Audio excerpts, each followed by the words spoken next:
Welcome back to another episode of the Startup Therapy Podcast. This is Ryan Rutan, joined as always by my friend, the founder and CEO of startups.com, Will Schroter. Will, you and I both know the trap. Visibility feels like momentum, but attention isn't exactly traction in most cases. I think today we talk a little bit about this trade between applause and outcomes, and maybe make the case for less performing, more building. And Will, this is nothing new. You can go back 20 years and you've got a story about a particular investor who called you out a little bit. And maybe we start there. Yeah, this whole concept of I want to be as popular as possible and build my brand. I went through it before social media existed, and I did it like the old fashioned way, right? And Right. so, Were you mailing people letters? Actually, yeah, I want to, what was the old fashioned way? stone Like, how did it tablet, work? right? Yeah, yeah. So I'm living in Santa Monica, and this is like 2007 ish, Uh-huh. and I was just over the moon. So I had three companies that I was running. I had a couple that were venture funded at the time. Like I was so on top of my life, right? And at the time, I was so excited to finally have lots of peers. 'Cause remember, I was coming from Columbus, Ohio, which is awesome, but not a lot of Yeah. peers. I feel that right now. I feel that right now. How's that? Just left Antigua, Guatemala Oh, yeah, for right. Madrid and Right. Right. feeling it And right so now. I'm out 7 nights a week. And I remember like Sarah and I in the first full year that we were in Santa Monica, we hosted over 1,000 people at our place. Right. I mean, it was Yikes. just nuts. I'm gonna go out on a limb here and guess the place wasn't all that big either. So that was a lot of events, Oh, no, not no, like what it one was. or two big ones. We were in a building that had the most amazing rooftop pool. And Okay. so All we right. would rent the whole rooftop and have events up there. It was bananas. But give me a sense for frequency because 1,000 people, I mean, like, so you fit 1,000 up there. We're not talking one night though. Oh, I we were happen talking to like remember every other stories night. from this Yeah. period of time. So like, yeah, it was every night. Yeah, yeah. Nonstop. But that's okay. This is a perfect setup because that's where my focus was. Uh-huh. Right. And to be fair, these were some amazing events. I mean, we had incredible founders, like a lot of the founders that are well known in the startup community, guys like Sean Rad from Tinder, he started Tinder, Jamie Yeah, Siminoff, yeah, who started Ring, et cetera. Those were all the guys that were at the parties. Right. yeah. And these were all the guys that I was meeting for the first time and having an amazing time with.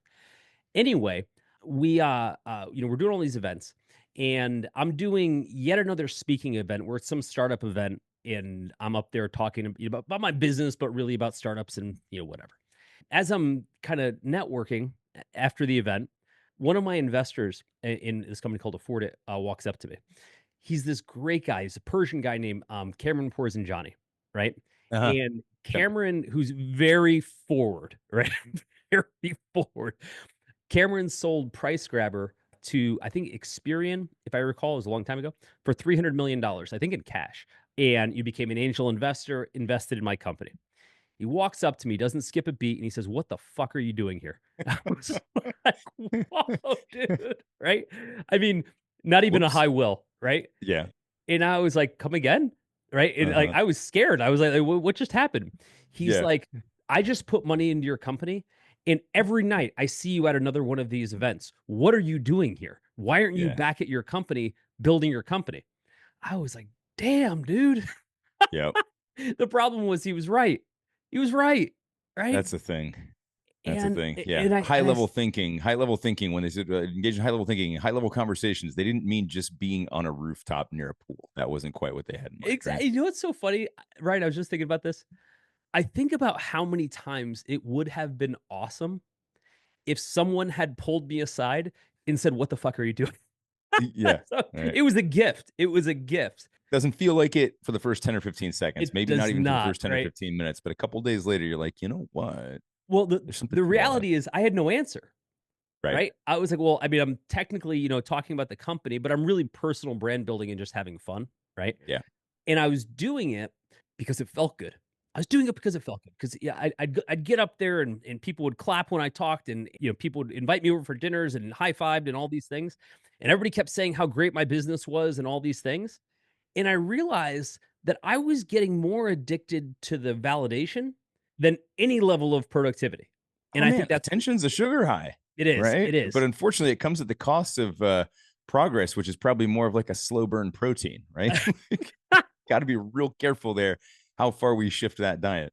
Yeah, and so I looked at it and I really analyzed it. I mean, Cameron really did me a favor. And Cameron, if you're listening, watching, thank you for doing me that favor please be more kind next time, but also thank you for the favor. He's like, what do you mean? I didn't shove you into the pool, so Yeah. I feel like I was being kind. Anyway, so we ended up, we ended up like saying, shit, we've got to change our focus. Uh-huh.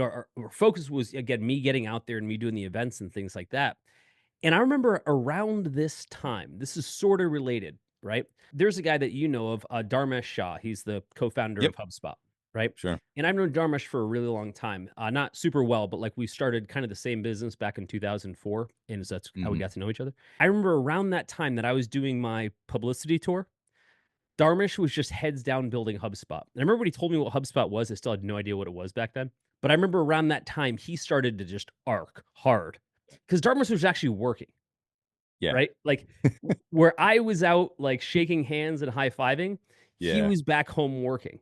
That's the thing, man. And those like when you're doing it though, it can be so confusing because those likes can feel like lift, right? Right. Like again, like the applause is not a KPI, Right. but it can feel like it, right? It Right. can feel like lift until you check the runway. And then all of a sudden it becomes very apparent. It's like we don't seem to actually be lifting off, and the end of the runway is getting closer and closer and closer. Here's where you see it now. Here's the modern day equivalent, social media, obviously. Yeah, Right. 100%. And That's why I said likes feel like lift. I was thinking like right, right. bringing the And modern so context, but then I was like, oh, but there weren't likes back then, sort of, kind of. you and I don't spend enough time on social media, and I assume you could make that as an argument for the better, argument for the worse. However, when I'm on there, all I keep thinking is, who has time for this? Who has this much time for this, and at what expense? That's Social always my media thought. for me, man, you'll appreciate this. It started to feel like the new version of meetings about meetings. It feels like what I'm doing when I'm not working. And I Yeah, just can't, I can only tolerate a little bit of it at a time. I'm like, I know I need to be out there. I know I need to be engaging, and I want to be. I yeah, legitimately do. And yet every time I'm on there, one of two things happens. Either I look at it and I go, no, and I run away, or I get sucked in and I go down the rabbit hole, and then I come up like a day and a half, 2 days later, and I go, holy shit, a lot of engagement happened and nothing else. Like right, I'm exactly. behind on all the other stuff I was supposed to be doing, and it never feels right. And I'm not saying it's impossible to do both. A good example of someone who I think is superhuman is David Hannemeyer Hansen.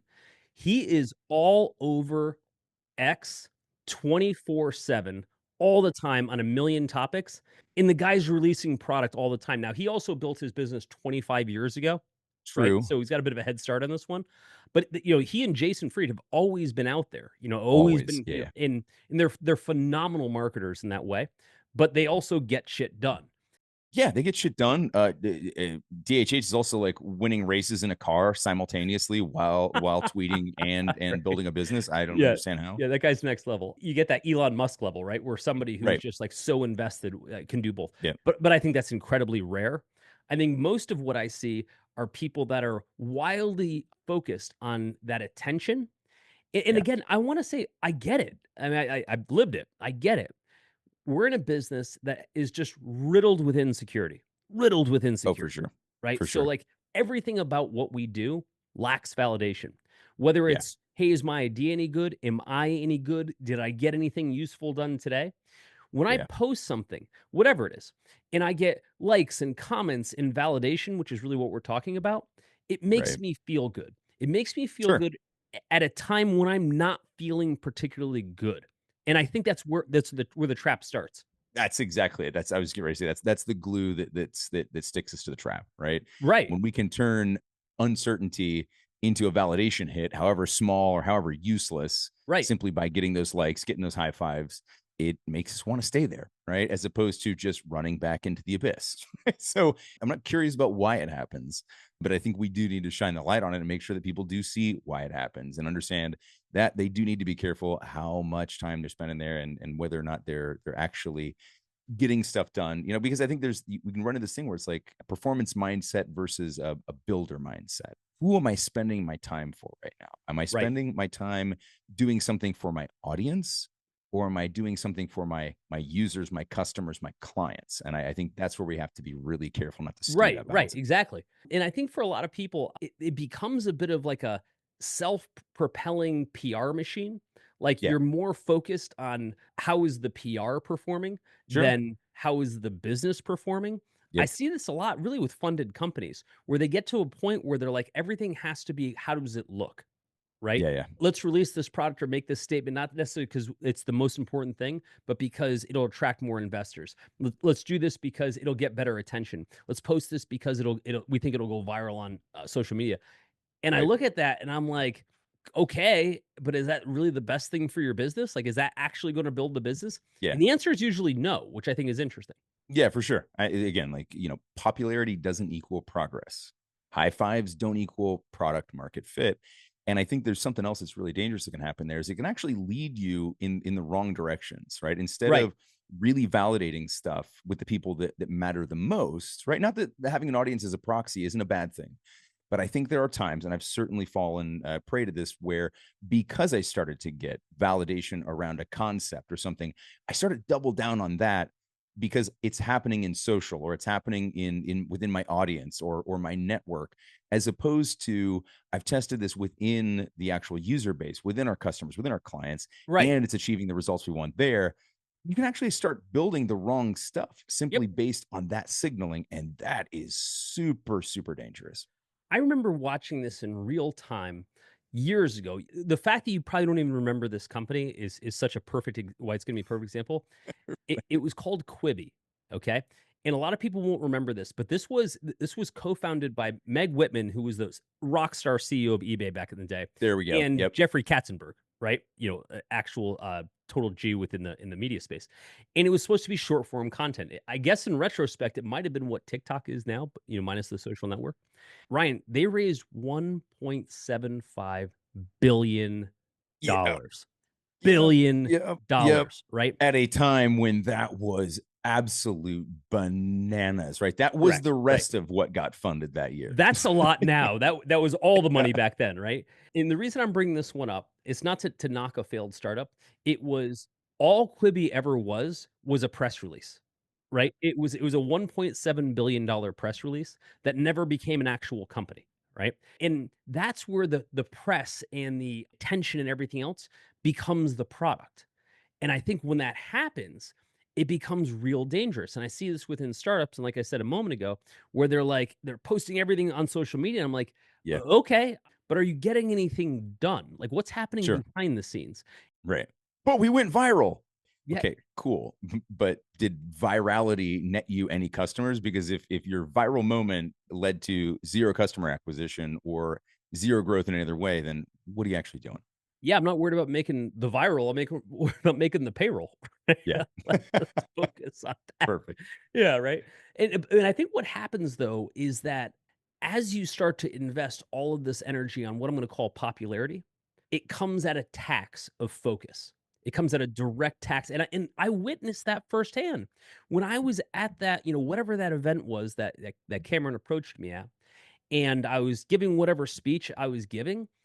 I was not at the office. That I was taking that time and that energy away from what I could have spent at the office. And incidentally, that business failed.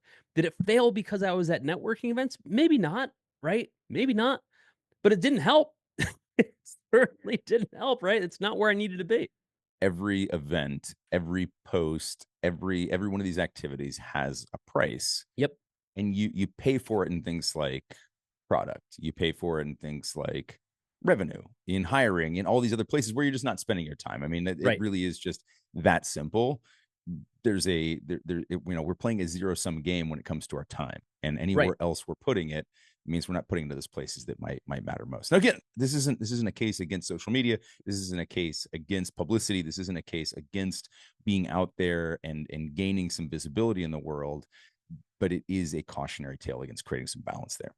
Something that's really funny about everything we talk about here is that none of it is new. Everything you're dealing with right now has been done 1,000 times before you, which means the answer already exists, you may just not know it, but that's okay. That's kind of what we're here to do. We talk about this stuff on the show, but we actually solve these problems all day long at groups.startups.com. So if any of this sounds familiar, stop guessing about what to do. Let us just give you the answers to the test and be done with it. I feel like you get to play that game, you get to play the brand building game when you've earned it from productivity.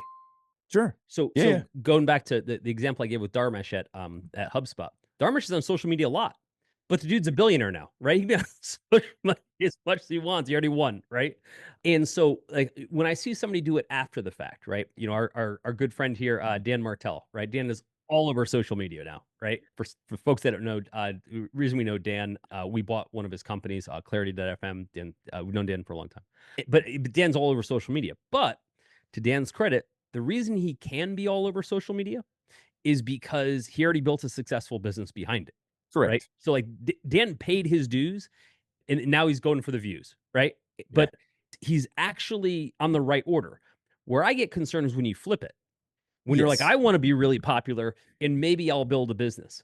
And that ends Yes. poorly most of the It time. does, man. It does. I think that brand building is almost a pure cost center until the product starts to print proof or profit, right? One of the two, and ideally profit, right? And again, like nothing wrong with doing some brand building, but I think it cannot be the center of the universe. It cannot be your sole focus until you're further along. To your point, In building that some more, like this happens a lot with venture funded companies because they get into this moment where all of a sudden they have money in validation, yeah, but they yeah, haven't had to produce yet, right? It's a very dangerous trap. And maybe where I was when I was out giving those speeches, we had just yeah. I raised was some gonna money, ask. right? Not Yep. crazy money, not Quibi money, right?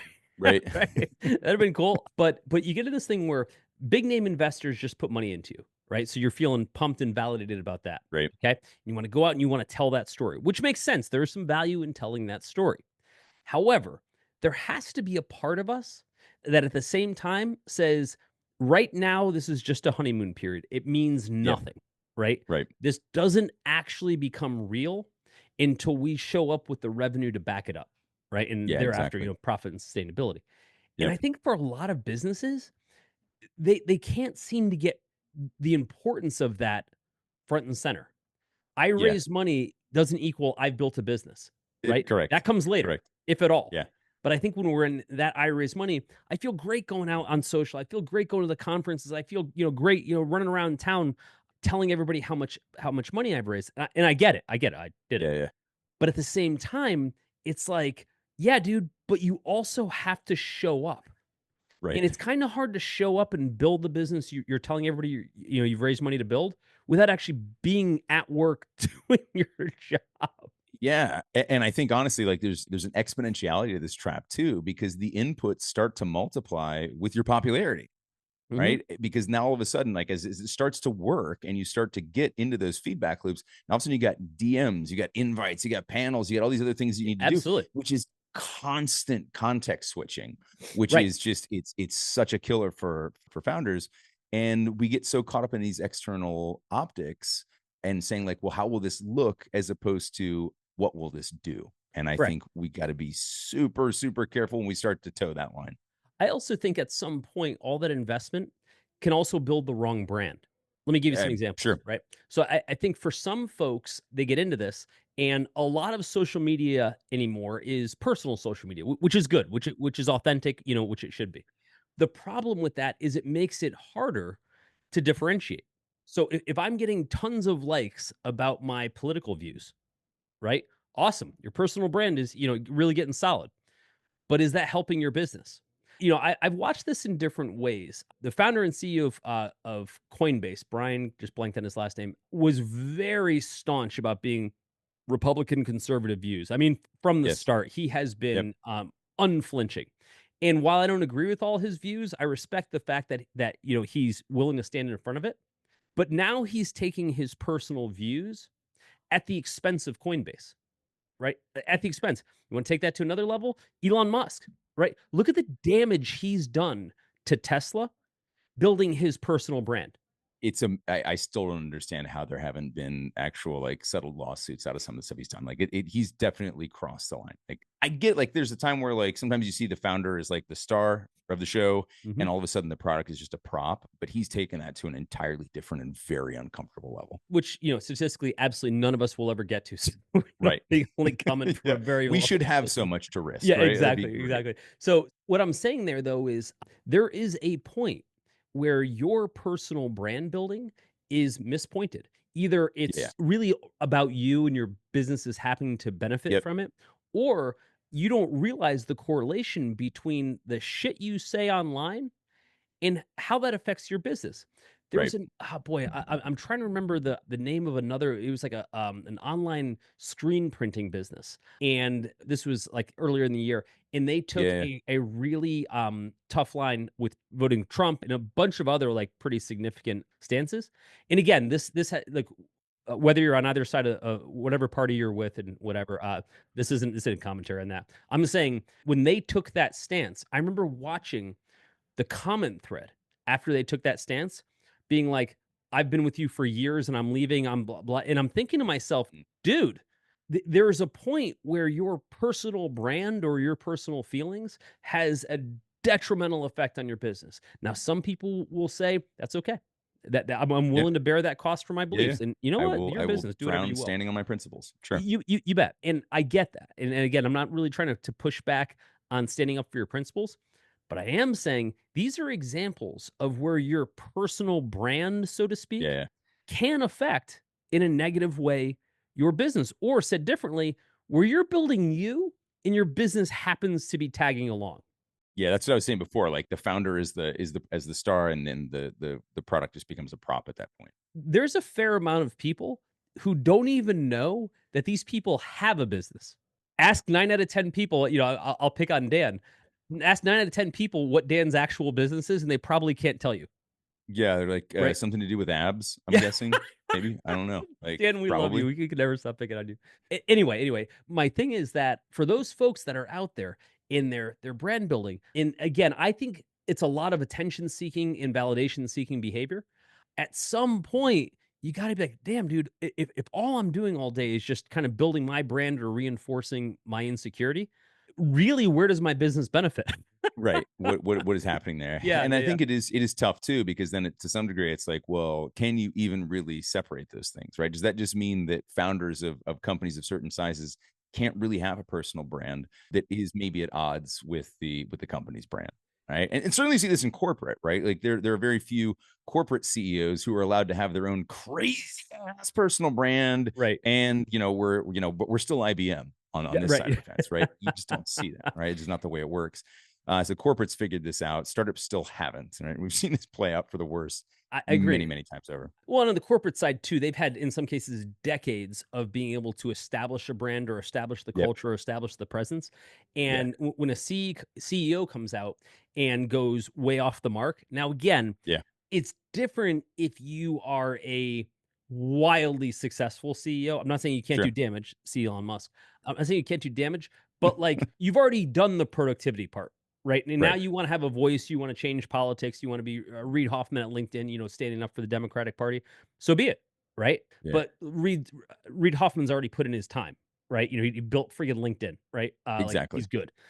For the Yep. rest of us who haven't built shit, we're not in that position. Like when we are out there kind of championing, we are not building our business. We are not like laying those bricks. And Yeah. when I'm out there, I'm on social media, which isn't enough, if I'm being honest. I feel guilty the entire time. And I blame Cameron Johnny, by the way. Right. Like when, What are when you there's doing that, out here? yeah, exactly. Yeah. When there's that angel and devil on your shoulder about Uh-huh. about decisions, Yeah. Cameron is definitely the devil. He's like, "What the fuck are you doing? Get back to work." Yeah. And Yeah. he's not wrong, man. To what extent do you think it's an order of operations thing, like more of a timing thing? So, like, is it just that is it necessitous that at the beginning like, we sort of have to choose company brand over personal brand until product market fit, Yeah, retention, are undeniable at that point? Is right. that is that the case? I think a couple things. Is the business sustainable? Are you making more revenue than you have costs? That's a cool time to start changing focus, right? And which most of us aren't at that point yet. I think another part of it too is being very cognizant of the cost of that activity. Right. Sure. Again, there's benefit to it. When I look at what Sam Parr has done with both the hustle, when Sam was running the hustle, and now with his podcast, now he's running Hampton, et cetera. Sam's outside personality is the product, is the brand, right? It is. And so it works. But in that case, that's a wildly aligned composition, right? And Sam knows it. He's very good at executing. Yeah, I would argue that very few of those exist where that even can be the case, right? There's Correct. just going to be certain types of brands where it's like, it just kind of doesn't work here, right? Like there isn't a personality type that just aligns with the SaaS that we're building in a way that actually makes it matter. You bet. Or look at another personality like Jason Calacanis, right? Jason has mostly throughout his career, and I've known Jason for a very long time, throughout his career, has been a media guy. When he Yeah, was yeah. doing Silicon Alley Reporter, like in the late 90s, he did web blogs. Like a lot of people don't remember this. It was like the core, like he sold it for like $20 million back in the day, maybe That's more right. to like AOL. Jason was a media guy. Now, here's an Yeah. interesting thing. In the mid 2000s, Jason did a little bit of a pivot and he started a company called Mahalo, right? Mahalo was supposed to be Oh, a human powered search engine. It was actually a great idea. It was a great idea at exactly the wrong time, right? right. It was basically going head to head with Google, which was Yeah. ballsy. And so, Jason was doing that, but Jason was still doing what became This Week in Startups. We shared office space at the time with Jason. He let us use some desks, where we needed it in Santa Monica, and Jason was in there every day recording and Yep. building the Jason Doing the brand. media thing. Yeah, Yeah, yeah. but he's But always that been is the able. business. Correct. Well, but Mahalo failed, right? Now, did Yeah. Mahalo fail because Jason was in the other room interviewing Mark Suster about VC? Maybe not, but Yeah. it wouldn't have hurt. Again, yeah, Like, yeah, yeah. I can't If you're imagine. gonna try to outrun Google, it probably should be the only race you're participating in. Exactly, man. And again, I'm not knocking Jason. Jason's a super introspective guy, and I'm Yeah, sure yeah. he's had his own thoughts about what it was, and I'm sure. probably has done his own podcast about it. But even when I was sitting there, right, watching him record, I was thinking to myself, "You should probably be in the other room, dude." Yep. Don't you think Cameron Porras and Johnny? Oh, funny thing is, on Jason's board, Elon Musk. Talk about a guy who would have no problem telling you how he felt about getting back to work, Yeah, yeah, yeah. especially back then. I'm Anyway, sure he heard about it. yeah, yeah. But I think about that and I think, man, this attention-seeking behavior, has a certain cost to it. I think it's, part of it's a balance. But I feel like, and I'm curious your thoughts. I feel like we talked about, there's a threshold where you've paid your dues and you get to be out there social opinionated person. And then there's a part where you haven't.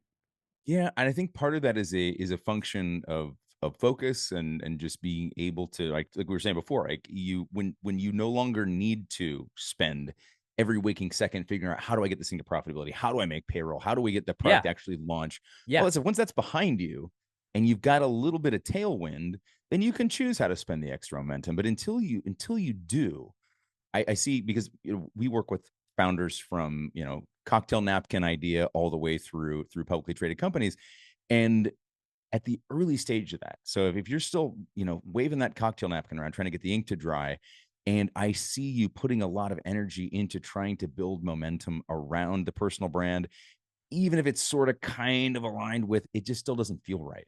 Right. Like there are times where a little bit of thought leadership, if you're trying to, grab some clients and that is an important piece of that. And that's been identified and it is a marketing activity. Sure. But Yeah. so often it just feels completely dissociated with it. And I don't think that that's the right time or place for that. I do think you have to earn it in a sense that, and it isn't about, I don't want people to mishear me. This isn't earn it in the sense that like, well, you have to become something before you're worth listening to. It's not what I'm saying. Does I'm help though. saying I don't want to see you spend your booster rocket Yeah. launching the wrong damn thing, Great right? way to put Meaning it. your Yeah. personal brand or just some notoriety or some publicity as opposed to your product, your customer, your service, right? Like that's where I want to see you put that energy. The way I look at it is for folks that are out there building a real company, Yeah. they're usually too busy building a real company, right? Like Yes. because it takes incredible amounts of focus and time. And it's nearly impossible to envision that intense level of focus while responding to comments on friggin' TikTok, right? Yeah. Like, Yeah. again, I understand, like, for some folks, they pull it off beautifully. I think very few of them, and the people that I do see pull it off beautifully are freaks of nature, right? Almost Sure. like business freaks of nature, Yeah. right? Yeah. And they can do it. I'm not one of them, right? Like, I'm a pretty productive dude, but if I'm on Reddit arguing with people over, whatever topic, Yep. I'm not back home building product. It's that Yeah. Yeah. simple. I've got to choose a place to put my time. You do, and I think you have to be really careful here too. And if we think about what the kind of the difference between popularity and progress, one of those is a fairly durable good. The other one is not, right? Popularity is super perishable. It has a shelf life by nature, right? You can be popular 1 minute. If you don't keep working at being popular, you're likely to become unpopular just because somebody else is going to step into the limelight, right? Even if you try to stay popular, it's still very perishable. And we've seen plenty of people push the line and go from popularity into infamity, right? And that can happen really quickly too. I've always just had this feeling that, quiet work ages well, right? The things that we're doing, the real magic that's happening off camera is where it's where all of it happens, right? You can go talk about it on camera. Yep. But are you really doing anything that's of note, of meaning to the company, to the product, to the customers that's happening out in the world? Generally speaking, in my experience, no. Look, I think for a lot of founders, like they're out there and they have a choice. They can either spend their time building the business or spend their time building their brand. You usually can't do both with the same veracity. And so I think in the early stages, you have to look at every one of those external interactions, every post, every comment, everything that you're doing in building that brand, every networking event, every trip to be at a conference, etc. I think you have to look at that as a cost, as a tax. I know people think of it as an investment, and maybe someday it becomes that, but not when you still have a company to build. The most important time spent is investing in the company, in the product, in the people, in management, not building externally. Once you've made those investments and hopefully you get those returns, then you can reap the rewards of going out and building your brand and telling the world about how great you are. But until you've built the product at home, until you've built a sustainable business at home, you haven't earned the right to spend all of your time externally brand building. And I hope that changes. I hope one day you do make that investment and you get that reward. And maybe both of us can be online all the time talking about our successes. Until then, get back to work. Overthinking your startup because you're going it alone?